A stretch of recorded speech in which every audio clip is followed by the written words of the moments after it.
சபரிமலை தங்கத்தகடு திருட்டு வழக்கில் கைதாகும் பிரபல நடிகர்.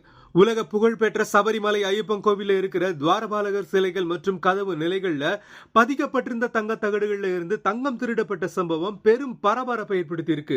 இதை தொடர்ந்து கேரள ஹைகோர்ட் உத்தரவின்படி குற்றப்பிரிவு ஏடிஜிபி வெங்கடேஷ் தலைமையிலான சிறப்பு புலனாய்வு குழு தீவிர விசாரணை நடத்தி வருது. அந்த வகையில கடந்த 2019 சென்னைக்கு தங்கத்தகடுகளை கொண்டு வந்த உன்னி கிருஷ்ணன் போற்றி உள்ளிட்ட 5 பேர் கைது செய்யப்பட்டு சிறையில் இருக்காங்க. டிசம்பர் 9 கேரளாவில் உள்ளாட்சி தேர்தல் நடக்க இருக்கிறதால விசாரணையில இப்ப தொய்வு ஏற்பட்டிருக்கு.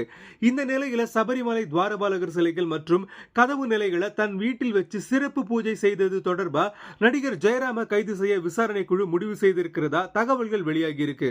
கைது செய்யப்பட்ட பிறகு ஜெயராம் கிட்ட சிறப்பு புலனாய்வு குழு தீவிர விசாரணை நடத்த இருக்கிறதா தகவல்கள் வெளியாகி இருக்கு. ஜெயராம் கைது நடவடிக்கை காரணமா கேரள திரை உலகத்தினர் மத்தியில அதிர்ச்சி ஏற்பட்டிருக்கு. இவரை தொடர்ந்து எந்தெந்த கேரள சினிமா உச்ச நடிகர்கள் விசாரணை வளையத்துக்குள்ள வருவாங்கன்னு பொறுத்திருந்து பார்க்கலாம்.